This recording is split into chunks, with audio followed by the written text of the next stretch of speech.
வணக்கம் மக்களே, நீங்க பாரு கேட்கறது முக்கிய கம்பெனி எங்க ஹோஸ்ட் இந்த வாரத்துக்கு இன்ட்ரெஸ்டிங்கான சூப்பர் நியூஸ் வந்து பார்க்க போறோம். கம்மி தான் பட் இன்ட்ரெஸ்டிங்கான அப்டேட்ஸ் இருக்கு. ஸோ அந்த வகையில் ஃபர்ஸ்ட் நம்ம டிசி கிட்ட வந்து ஆரம்பிச்சிடலாமா? டிசியில் இப்போதைக்கு கிரீன் லேண்டனோட ஒர்க் வந்து பார்த்தீங்கன்னா படுபயங்கரமாக போயிட்டு இருக்கேன். புதுசாக ஒரு முக்கியமான கேஸ்டிங்கை அனௌன்ஸ் பண்ணியிருக்காங்க. பால் பென் விக்டர் அப்படிங்கிற ஒருத்தர் ஆண்டான் அந்த ரோலில் வந்து பார்த்தீங்கன்னா கேஸ்ட் பண்ணப்பட்டிருக்காரு. இவர் ஒரு ஏலியன் ஸ்பீஷஸாக வர போறாரா. இந்த மொத்த சீரிஸுமே கிட்டத்தட்ட ஒரு டிடெக்டிவ் சீரிஸாக தான் போற மாதிரி நீங்க ஆல்ரெடி கேள்விப்பட்டிருப்பீங்க. அதில் குற்றம் செஞ்ச ஒரு ஏலியனா பாசிபிளி இவர் இருக்க சான்சஸ் அதிகம். இவருடைய டிஸ்கிரிப்ஷன் மட்டும் தான் கொடுத்துருக்காங்களே தவிர்த்து இப்படி ஒரு கேரக்டர் காமிக்ல இருக்கிறதுக்கான ஆதாரமே கிடைக்கல. பட் நிறைய பேர் இவர் பாசிபிளி ஒரு ரெட் லேண்டனுக்கான அடித்தளமா இருக்கலாம்ங்கிற மாதிரி சொல்றாங்க. அட்ராசியஸ் மாதிரி இருப்பாரோ டவுட் தான்.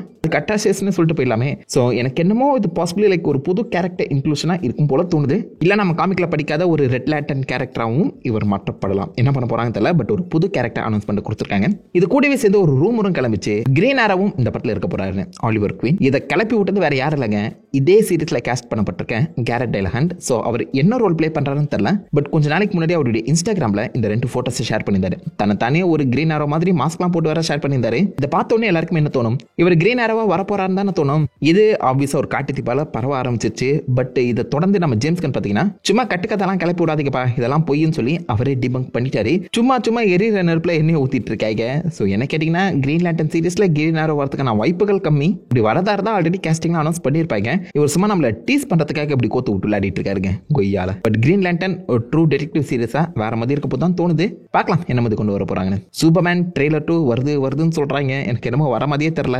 அடுத்த வாரம் இப்போதைக்கு ஒரு பேச்சு அடிபட்டு இருக்கு. சூப்பர்மேனுக்கான ட்ரெய்லர் 2 வரும்னு. சூப்பர்மேன் டேக்கே கொடுக்காத ட்ரெய்லரை அடுத்த வாரம் கொடுப்பாங்களா டவுட் தான். பட் கொடுத்தாவணும், ஏன்னா ரிலீஸ் டேட் நெருங்கிட்டு இருக்கு. ப்ரொமோஷன் ஆரம்பிக்காம அமைதியா இருக்காங்களே, என்ன பண்ணிட்டு இருக்காங்க? எப்பா முக்கியமான படையா ஆரம்பிங்க ப்ரொமோஷனை. பார்க்கலாம் அடுத்த வாரம் ட்ரெய்லர் கொடுக்குறாங்களா இல்லையான்னு. இதை தாண்டி பெரிய நியூஸ்னு எதுவும் இல்லை. நம்ம ஜான் கேம்பியா இருக்கார்ல, அவரும் ஒரு இன்சைடர் அண்ட் ஆல்சோ யூடியூபர். அவர் இப்போதைக்கு பேட்மேன் 2 வந்து பார்த்தீங்கன்னா கேன்சல் பண்ணப்பட்டுச்சு. அதை பற்றின ஒரு அப்டேட் என்கிட்ட கிடைச்சிருக்குங்கிற மாதிரி சொல்லி அது பெருசாக எங்கேயுமே மென்ஷன் பண்ணாமல் போயிருக்கு. அந்த காரணத்தினால மேட்ரிக்ஸ் பேட்மேன் ஃபேன்ஸ் எல்லாருமே இப்போதைக்கு அந்த படம் கேன்சலே பண்ணப்பட்டுச்சுன்னு சொல்லி எண்ணிட்டு இருக்காங்க. பேட்மேன் 2 என்ன கேட்டிங்கன்னா கேன்சல் ஆகாது. படம் ஹிட்டு, அந்த பென்கின் சீரிஸுமே ஹிட்டு. WBலாம் விட்டுற மாட்டாங்க. மேட்ரிக்ஸ் டைரக்ட் பண்ணாமல் இருக்க சான்சஸ் அதிகமே தவிர்த்து பேட்மேன் 2 கேன்சல் ஆகாது. No worries. அப்பப்போ குண்டை போட்டுட்டு கிளம்பிடுறாங்க பார்த்தீங்களா.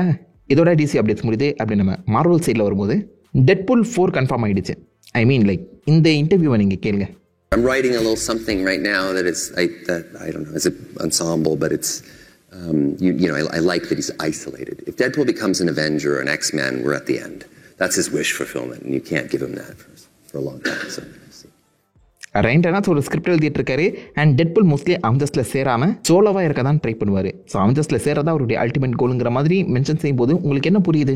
ரைண்டனாஸ் இப்போதைக்கு டெட்பூல் 4ஓட ஸ்கிரிப்ட்ல வேலை செஞ்சுட்டு இருக்காரு அப்படிங்கிற மாதிரி தானே நம்ம புரிஞ்சுக்கிறோம். இதை தான் ஃபேன்ஸ் வந்து யோசிச்சாங்க. அப்படி யோசிக்கிறதுல தப்பு இல்லையே. பட் இந்த டெட்பூல் கிரியேட்டர் ராப் லைஃபீல்ட் வெளில வந்து ஆக்சுவலா ரைண்டனாஸ் டெட்பூல் 4லலாம் ஒர்க் பண்ணல. அவர் பாய் பேண்ட்னு சொல்லப்படுற இன்னொரு முக்கியமான படத்தில் ஒர்க் பண்ணிட்டு இருக்காரு. அதில் அவர் தான் ஸ்கிரிப்ட் எழுதிட்டு இருக்காரு. டெட்பூல் 4 பத்தின அப்டேட் இது கிடையாதுங்கிற மாதிரி டீபக் பண்ணிட்டு போயிட்டாரு. இவர் சொன்னா நம்பலாமான்னு கேட்டீங்கன்னா இப்போ டெக்னிக்கலா ராப் லைஃபீல்டே மார்வலுக்கு வேலை செய்யல. அவர் என்னதான் டெட்பூல் கிரியேட்டரா இருந்தாலும் மார்வல் வந்து ஒதுக்கப்பட்டாரு. ஸோ உள்ள நடக்கிற விஷயங்கள் அவருக்கு தெரியாமலையும் போகலாம். ரைண்டனாஸ் கொடுத்தது ஒரு டெக்னிக்கல் டெட்பூல் 4க்கான அப்டேட்டாகவும் இருக்கலாம். பட் அது ஒழுங்கா சொல்லாம போயிட்டாருங்க. இஷ்டத்துக்கு மேலோட்டமா பேசிட்டு போயிருக்க அந்த சமயத்தில் ஃபேன்ஸால இதை வந்து அப்டேட்டா கன்சிடர் பண்ண முடியல. என்ன கேட்டீங்கன்னா பாசிபிளி அவருடைய அடுத்த படம் பாய் பேண்டுக்கான ஸ்கிரிப்ட்ல தான் ஒர்க் பண்ணிட்டு இருக்காரு போல. டெட்பூல் 4 இருக்க சான்சஸ் கம்மி. பட் இதை பேசும்போது டக்குன்னு பார்த்தா டெட்பூல் 4 தான் எனக்கு ஃபீல் ஆகுது. உங்களுக்கு என்ன தோணுதுங்கிறத மறக்காம கீழே கமெண்ட் பண்ணுங்க. ஸ்பைடர்மேன் 4 பிராண்ட் நியூ படத்துக்கான ஷூட்டிங் ஆகஸ்ட் மாதம் ஆரம்பிக்க போகிற ஐடியாவில் இருக்காங்களாம். அதுக்காக இப்போதைக்கு டாம் ஹாலண்ட் பார்த்தீங்கன்னா ஹெவியாக ப்ரிப்பேர் பண்ணிட்டு இருக்காரு. பேக்ரவுண்டில் நிறைய ப்ரீ ப்ரொடக்ஷன் ஒர்க்லாம் போயிட்டு இருக்கு. மிக முக்கியமாக இந்த ஸ்பைடர்மேன் 4ல ஒரு பிரிசன் பிரேக் அவுட் சீன் வந்து பிளான் பண்ணிட்டு இருக்காங்களாம். அதில் இப்போ 2-3 பிரிசனர்ஸ் வந்து பார்த்தீங்கன்னா கேஸ் பண்ணிட்டு இருக்கதா சொல்றாங்க. ஹோம் கமிங்ல அந்த பிரிசனை பார்த்தது நம்ம வேர்ல்ட்ஸ் அண்ட் ஸ்கார்பியன் இருந்திருப்பாப்ல. பாசிபிளி அந்த பிரிசன் பிரேக் அவுட்டை தான் கொண்டு வர போறாங்கன்னு எனக்கு தோணுது. அப்படி வந்தால் வேற லெவலில் இருக்கும். ஒரு குட்டி சின்ன சிக்ஸே வந்து பார்த்தீங்கன்னா ஃபார்ம் பண்ணிட்டு போயிடலாம். That's a high possibility. இது வந்து ஒரு ட்ரஸ்டபிள் சோர்ஸ் கிட்ட கிடைச்சிருக்கு அந்த சமயத்தில். பார்க்கலாம் ஸ்பைடர்மேன் 4ல பிரசன்ட் பிரேக் அவுட் சீக்வன்ஸ் நடக்குதா இல்லையான்னு. ஆகஸ்ட் மாதம் ஷூட்டிங் ஆரம்பிச்சிடும். நிறைய அப்டேட் கிடைக்கும். சப்ஸ்கிரைப் பண்ணிக்கோங்கப்பா. இப்போ லேட்டஸ்ட்டாக ஒரு பயங்கரமான ரூமர் கிளம்பியிருக்கு. அவெஞ்சர்ஸ் டூம்ஸ்டே தான் டெக்னிக்கலாக நம்ம தோரோட கடைசி படமாக இருக்க போதாம். கிறிஸ் ஹெம்ஸ்வொர்த்தோட அந்த தோர் கதையை டோனி ஸ்டார்க்கோட அந்த கதை மாதிரி ஒரு லெஜெண்டரி மொமெண்ட்டோ தான் முதிக்க போகிறதா பேசிட்டு இருக்காங்களா. இது லைட்டாக புகையை தான் செஞ்சிருக்கு. ஸோ டூம்ஸ்டேல நம்ம தோரை கடைசியாக பார்க்க போகிறோம்னு சொல்கிறாங்க. இதுக்கு காமிக் புக் அடாப்டேஷனையுமே ரெஃபரன்ஸாக கொடுத்துருக்காங்க. அதாவது சீக்ரெட் வார்ஸ்ல இந்த பக்கம் நம்ம தோர் அண்ட் ஹைபீரியன் பார்த்தீங்கன்னா ஏகப்பட்ட பியாண்டர்ஸ் கூட சண்டை போட்டு செத்துருவாங்க. அதை அடாப்ட் பண்ணி இந்த பக்கம் தோருக்கு ஒரு லெஜெண்டரியான எண்டிங் கொடுக்க போகிற மாதிரி சொல்கிறாங்க. என்னடாங்க அப்ப தோர் வர்சஸ் ஹெர்குலிஸ்லாம் பார்க்க மாட்டோமா? என்னடா நடக்குதுங்க? அப்புறத்துக்கு தேவையில்லாம அந்த டீஸ் பட்டு போடாங்க தான் தெரியல. லைட்டா அது புகைய ஆரம்பிச்சிருக்கு. ரூமர் தான் கிறிஸ் ஹெம்ஸ்வொர்த் ரொம்ப நாளா தோர்ல இருந்து விடுபடுறதுன்னு சொல்லிட்டு இருந்தாரு. சோ இதுதான் அவருக்கு பாசிபிளி கடைசி படமா இருக்கும் போல. அதனால தான் டூம்ஸ்டே அனௌன்ஸ்மெண்ட்ல சேரை முன்னாடி வச்சாங்களாப்பா. தோர் ஃபேன்ஸ் யாராவது இருக்கீங்களா? இந்த ரூமரை பத்தி என்ன நினைக்கிறீங்கன்னு மறக்காம கீழே காமெண்ட் பண்ணிட்டு போங்க. சப்ஸ்டன்ஸ் படம் எத்தனை பேர் பார்த்தீங்க? ஃபர்ஸ்ட் ஆஃப் தாறுமாறாக இருக்கும். அதில் அந்த யங்கஸ்ட் கேரக்டர் வந்திருப்பாங்களே மார்கரெட் குவாலி, அவங்கள MCUக்குள்ளே இப்போதைக்கு கொண்டு வர ஐடியாவில் இருக்காங்களாம். அது மட்டும் இல்லாமல் டூம்ஸ்டேல ஒன் ஷாட் ஹீரோஸ் அண்ட் வில்லன்ஸுமே இன்ட்ரடியூஸ் பண்ணுற ஐடியா மார்வலுக்கு இருக்க மாதிரி சொல்லியிருக்காங்க. அதாவது இந்த டூம்ஸ்டே படத்தில் மட்டும் அப்பியர் ஆகி அதுக்கப்புறம் எந்த ஒரு மார்வல் படத்திலுமே ரெஃபரன்ஸ் பண்ணாத சில ஹீரோஸ் அண்ட் வில்லன்ஸ் மோர்லைக்கு ஒரு இன்ட்ரெஸ்டிங் கேமியோஸாக இருக்கும்னு தோணுது. காமிக்கில் அந்த மாதிரி ஏகப்பட்ட விஷயங்கள் நடந்திருக்கு. திடீர்னு ஒரு இஷ்யூவில் மட்டும் ஒரு கேரக்டர் பார்ப்பீங்க, அதுக்கப்புறம் எங்கேயுமே மென்ஷன் பண்ணியிருக்க மாட்டாங்க. அந்த மாதிரி சில கேரக்டர்ஸில் பாசிபிளி மார்கரெட் குவாலி ஒரு குட்டி கேமியோ கொடுக்கலாம்னு சொல்லி எதிர்பார்க்கப்படுது.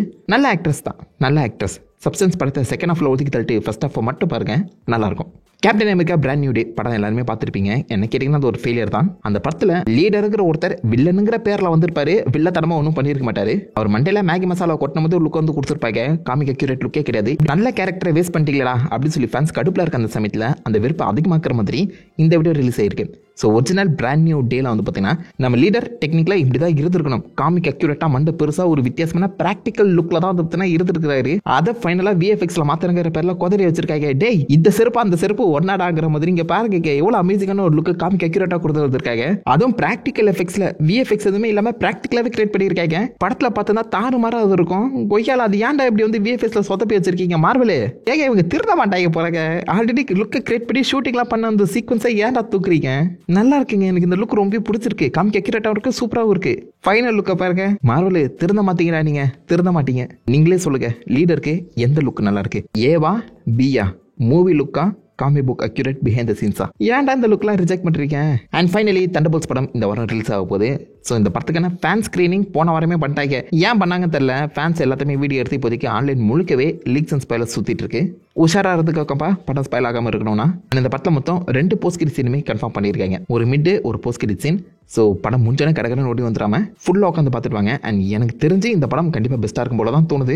ஃபேன்ஸ் ரியாக்ஷன், கிரிட்டிக் ரியாக்ஷன் தான் டெக்னிக்கலாக ஃபேஸ் 4 ஃபேஸ் 5 ரிலீஸ் ஆன one of the best movie அப்படிங்கிற மாதிரி சொல்கிறாங்க. வின்டர் சோல்ஜருக்கு அளவுக்கு வேற லெவலில் பண்ணியிருக்காங்களாம் சம்பவம். ட்ரெய்லர்ஸும் சூப்பர் ப்ராமிசிங்காக தான் எனக்கு வந்து ஃபீல் ஆகுது. ஸோ கண்டிப்பாக நம்ம நினச்சதை விட இந்த படம் நல்லா இருக்கும் போல தான் தோணுது. பட் இருந்தாலும் மார்வல் இப்போ லேட்டஸ்ட்டாக கொடுத்த ஃபெயிலியர்ஸ்லாம் வச்சு பார்க்கும்போது ஓவர் ஹைப்பை வைக்காம கொஞ்சம் ஸ்டாண்டர்டான ஹைப்லேயே போய் பார்ப்போம். நல்லா தான் ஓகே. ஸோ தண்டர்போல்ட்ஸ் படத்துக்காக எத்தனை பேர் வெயிட் பண்ணிட்டு இருக்கீங்கன்னு கீழே காமெண்ட் பண்ணுங்க. இதோட அந்த படத்துக்கான மார்வல் அப்டேட்ஸ் முடியுது.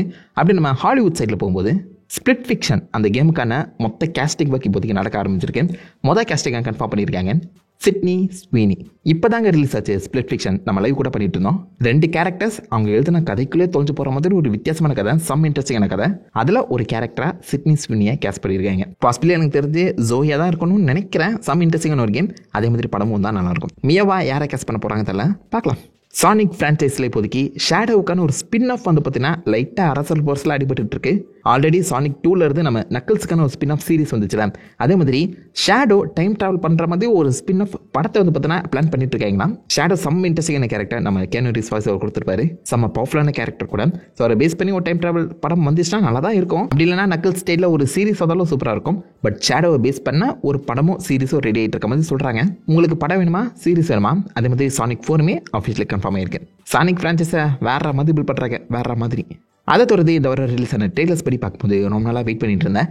பிரெடேட்டர் பேட்லேண்ட்ஸுக்கான அஃபிஷியல் டீசர் கொடுத்துருக்காங்க. ஃபுல் ஃப்ளெஜ் ட்ரெய்லர் மாதிரி தெரில, டீசர் உண்மையிலே தரமாக இருக்குங்க. இந்த பிரெடேட்டர் பேட்லேண்ட்ஸை ஷேடோ ஆஃப் கொலோசஸ் அந்த கேம் பார்த்து இன்ஸ்பயர் ஆகி தான் கொடுத்துருக்கதா ஆக்சுவலாக டேரக்டாக மென்ஷன் பண்ணியிருக்காரு. ஷேடோ ஆஃப் கொலோசஸ் கேம்லாம் எத்தனை பேர் விளையாடிருக்கீங்க? சூப்பராக இருக்கும். ஒரு பெரிய பேரன் லேண்டில் டெக்னிக்கலாக ஒருத்தன் ஏகப்பட்ட வித்தியாசமான மான்ஸ்டர்ஸை டைட்டன்ஸ் அதை பற்றி அட்டாக் பண்ண போயிருப்பான். அதே மாதிரி இந்த படத்தில் ஒரு predator, young predator, rogue predator தன்னுடைய வர்த்தினஸை ப்ரூவ் பண்ணுறதுக்காக ஏகப்பட்ட மான்ஸ்டரை அட்டாக் பண்ண போது போலங்க. அண்ட் இந்த படத்தில் தான் ஃபர்ஸ்ட் டைம் நம்ம பிரெடேட்டரை ஹீரோவாக பார்க்க போகிறோம். ஃபர்ஸ்ட் லுக்கை பார்க்கும்போது முகம் குழந்தை மாதிரி இருக்குல்ல. ஐ மீன் இதுக்கு முன்னாடி வந்து பிரெடேட்டர்ஸோட கம்பேர் பண்ணி பாருங்க, குழந்தை மாதிரி தாங்க இருக்குது. ஸோ ஹீரோன்னு சொல்லும்போது ஃபேன்ஸ் கூட கனெக்ட் ஆகணும்ல, அதுக்காக பண்ணியிருக்காங்களான்னு தெரில. ட்ரெயிலர் உண்மையிலே எனக்கு ரொம்ப பிடிச்சிருக்கு. செம்ம இம்ப்ரெசிவாக இருக்குது. பிரே பத்தோட டேரக்டர் வர படமும் நல்லாயிருக்கும் தோணுது. டைம் கிடைச்சா மறக்காம செக் பண்ணி பாருங்கள். பிரேக் டவுனும் சேனல்லே இருக்குது. வெனஸ்டே சீசன் 2க்கான ஃபர்ஸ்ட் லுக் டெல்ல கொடுத்துருக்காங்க. சீசன் 1 எனக்கு பிடிச்சிருந்துச்சு. சீசன் 2 அதோடைய கண்டினியூஷனே இப்போதைக்கு ஜென் ஆர்டெகா திரும்பவும் வெனஸ்டேவா ரிட்டர்ன் ஆகிறாங்க. கையில் ஏகப்பட்ட வெப்பன்ஸோட அதே ஸ்கூலுக்கு வர மாதிரி காமிச்சிருக்காங்க. வழக்கமாக ஒரே ஸ்கூலுக்கு நீ திரும்ப போக மாட்டியாமா, இப்போ ஏன் திரும்ப இந்த ஸ்கூலுக்கு வந்திருக்க அப்படிங்கிற மாதிரி தான் கதையே ஆரம்பிக்குது. ஏதோ பிரச்சனை நடக்க போது அதை அந்த வெனஸ்டே தடுக்காங்களா இல்லையாங்கிறத படம் பார்த்து தெரிஞ்சுப்போம். நல்லா இருக்குங்க, டெய்லர் செம்ம இம்ப்ரெசிவாக இருக்குது, சூப்பராகவே இருக்குது. போன சீரீஸில் வந்த மாதிரி இந்த சீரீஸ்லேயே ஒரு டான்ஸர் தான் நல்லா இருக்கும்னு தோணுது. உங்களுக்கு எப்படி? டெய்லர் செக் பண்ணி பாருங்க. அண்ட் ஃபைனலி நம்ம ஜான்சினா அண்ட் இட்ரிஸ் எல்பா நடிக்கிறேன் Heads of State. John Cena president, Idris Elba prime minister.